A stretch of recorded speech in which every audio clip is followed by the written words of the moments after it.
Alors, rebonjour. La présente vidéo fait suite là, à la vidéo qui expliquait c'est quoi un modèle et c'est quoi plus particulièrement le modèle particulier. Donc, cette vidéo-ci, c'est tout simplement pour introduire là, les notes de cours sur le modèle particulier et les états de la matière. Donc, il n'y a pas de notes de cours à prendre à ce moment-ci, simplement écouter les explications. Donc, toute la vidéo est basée sur les molécules d'eau. Donc, les molécules d'eau sont formées d'un atome d'oxygène et de deux atomes d'hydrogène, donc d'où le H2, donc deux hydrogènes, et O pour oxygène. Donc, on va utiliser la molécule d'eau tout au long de cette présentation-là. Donc, lorsque l'eau est à l'état solide, donc sous forme de glace finalement, ben, les particules sont très collées les unes sur les autres, puis on voit qu'elles bougent un peu. Donc, ça répond là à l'énoncé du modèle particulier où on dit que les particules sont toujours en mouvement. Donc, c'est le cas même dans les solides. Donc, on voit qu'ils ont un petit peu de mouvement qu'on appelle ici de la vibration. Donc, à notre échelle, qu'est-ce qui arrive? C'est que les solides ont une forme définie. C'est-à-dire qu'ils vont avoir tendance là, à garder leur forme. Donc, on peut penser à notre cube de glace. Ben, quand il est au congélateur, il garde sa forme de cube de glace. Donc, tant que si longtemps qu'il ne va pas se mettre à fondre, il va garder sa forme. Et c'est le cas de tous les solides là, auxquels on peut penser, que ce soit votre étui, les crayons que vous avez dedans, une tasse, n'importe quel objet qui est solide va avoir tendance à garder sa forme.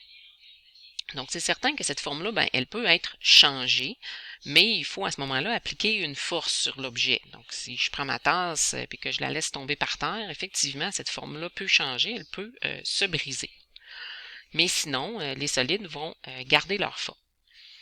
Donc, pourquoi ils gardent leur forme? Ben, c'est parce que les particules là, sont très, très collées les unes sur les autres. Elles sont fortement liées les unes aux autres. Donc, même si elles vibrent légèrement, elles ne peuvent pas se déplacer les unes par rapport aux autres. Là, elles vont garder leur position dans le solide.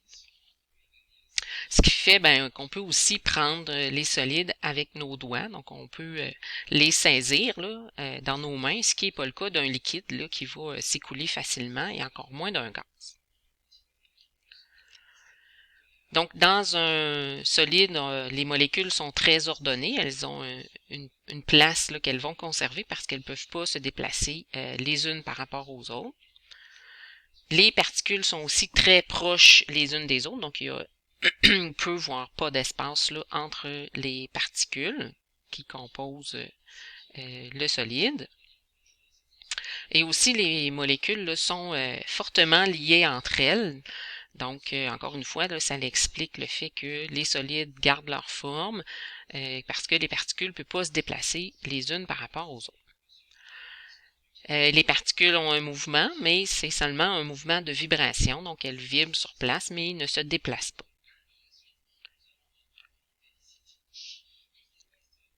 Donc, on va reculer un petit peu la vidéo.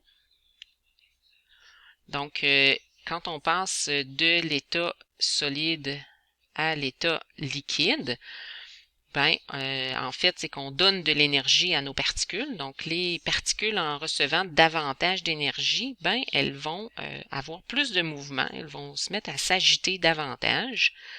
Puis, elles vont avoir tendance là, à quitter un peu leur position. On voit qu'elles ont plus de mouvement. Donc, la vibration est toujours là, mais en plus, on voit qu'elles tournent sur elles-mêmes. Donc, on parle de rotation. Et elles ont un petit peu plus de distance aussi les unes par rapport aux autres. Donc, ce que ça fait, c'est que le liquide, lui, il n'a pas de forme définie comme le solide. Donc, il va prendre la forme du récipient. Donc, si je transfère mon liquide, par exemple, d'un bécher à un Erlenmeyer ou à un ballon de verre en laboratoire, le liquide va prendre la forme du contenant dans lequel il se trouve. Donc, il n'y a pas de forme propre. Puis pourquoi? C'est parce que les particules, là, elles peuvent se déplacer les unes par rapport aux autres. Elles peuvent rouler les unes sur les autres, un peu comme des billes rouleraient les unes sur les autres là, quand je les transfère d'un endroit à l'autre. Donc, un liquide va également s'écouler, hein, ce qui est bien pratique là, quand on veut le transférer d'un récipient à l'autre. Donc, à l'état liquide, les molécules sont plutôt désordonnées. Donc, elles n'ont pas d'endroit précis où elles se retrouvent dans le liquide. Elles peuvent se déplacer les unes par rapport aux autres. Par contre, elles sont relativement proches les unes des autres. Donc, il y a quand même peu d'espace entre les particules. Il y en a, mais il y en a peu. Donc, ça va avoir un impact là, quand on va parler un petit peu plus tard là, de ce qu'on appelle les fluides. Donc, à l'état liquide, les molécules sont relativement liées les unes aux autres. Donc, on sait que le liquide, ben, il est quand même relié les particules l'une à l'autre. Donc, ce qui fait que le liquide, ben, se retrouve toujours dans le fond du contenant. On va voir que c'est pas le cas des gaz, par exemple. Donc, même si je le change de contenant et qu'il prend la forme du contenant, le liquide va toujours se retrouver au fond d'un contenant. Donc, les molécules là, sont relativement liées les unes aux autres, mais elles peuvent se déplacer les unes par rapport aux autres. Donc, elles glissent les unes sur les autres, un peu comme des billes pourraient glisser l'une sur l'autre. Donc, à l'état liquide, donc par exemple, si je soulève et que je penche un contenant, ben, les particules glissent les unes sur les autres et ce qu'on voit, c'est que ce qu'on appelle la surface libre, ben, elle va demeurer horizontale.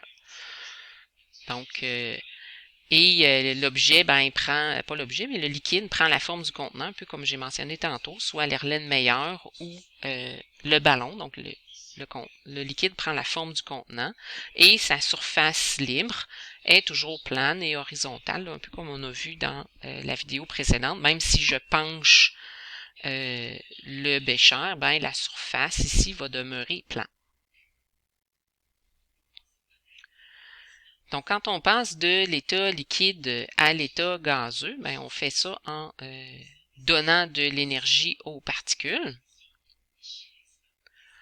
Donc, et là, à ce moment-là, les particules, ben, elles vont avoir davantage d'énergie, elles vont quitter l'état liquide pour passer à l'état gazeux, elles vont complètement se détacher les unes des autres.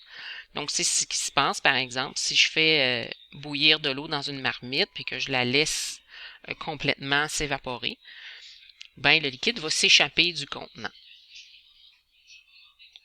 Pas le liquide, mais le gaz, pardon, va s'échapper du contenant. Donc, éventuellement, il n'y aura plus du tout de liquide.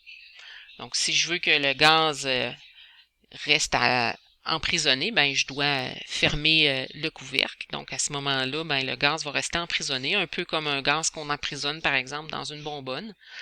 Ben, les particules vont se déplacer. Donc, on voit ici qu'à l'état gazeux, il y a vraiment beaucoup de mouvement. Donc, mes particules d'eau qui sont à l'état gazeux, ben, elles sont pas du tout liées entre elles. Elles font de la vibration, elles font toujours de la rotation, mais en plus, ce qu'on voit, c'est qu'elles font des translations. Hein. Elles se déplacent là, partout dans le contenant où elles se trouvent. Donc, quand on était à l'état liquide, ben, mon liquide, il restait ici, par exemple, dans le fond de mon contenant. C'est pas le cas des gaz. Les gaz, eux, ils occupent vraiment tout l'espace qui est disponible. Donc, à l'état gazeux, les molécules, ben, elles ont une forme et un volume indéfini. Donc, ça veut dire qu'il n'y a pas de forme, il n'y a pas de volume. Donc, l'espace là occupé est aussi grand que l'espace disponible. Et la forme, ben, c'est comme le liquide, c'est la forme du contenant. Donc, au niveau du volume, c'était pas le cas d'un liquide. Hein. Le liquide, lui, son volume, il est défini. Même si je le change de place, il va toujours occuper le même espace. Mais pour le gaz, c'est pas le cas. Il prend autant de place qu'il y en a de disponible. Les molécules, elles sont complètement désordonnées.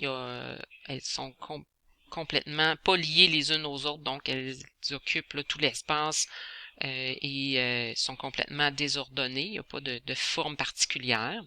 Elles sont très espacées les unes des autres, donc il faut savoir qu'entre les particules d'un gaz, ben, ce qu'on retrouve, c'est du vide.